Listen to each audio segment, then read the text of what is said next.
কিছু হয়নি। কিছু হয়নি বললো? তার মানে নিশ্চয়ই কিছু হয়েছে। বলছি কি হয়েছে বলো না। বললাম তো কিছু হয়নি। বলো না। বলবো মানে আজকের দিনটা কি সেটাও তুমি ভুলে গেছো।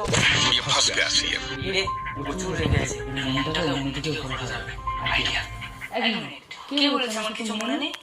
আমাদের তোমাকে সারপ্রাইজ দেবো ভেবেছিলাম। আর আজকে যে আমার বউটাকে এত সুন্দরী লাগছে সেটাও কিন্তু আমি নোটিস করেছি। স্পেশালি তোমার এই চোখ দুটো দারুণ লাগছে। তা তো লাগবেই, কারণ আমি ইউজ করি সুইস বিউটি ইউএনআই পাওয়ার ব্ল্যাক কাজল। এর ইন্টেন্স ব্ল্যাক কালার আমার চোখের সৌন্দর্যকে অনেক বেশি বাড়িয়ে তোলে। আর এটা 24 আওয়ার স্টে করে। আর এর বেস্ট পার্ট হলো এটা waterproof and smudge proof. এছাড়াও এটা খুব ইজিলি গ্লাইড করে এবং এতে রয়েছে vitamin E. It's comfortable for all day wear. তোমরা আমার বিফোর এন্ড আফটার লুকটা দেখলে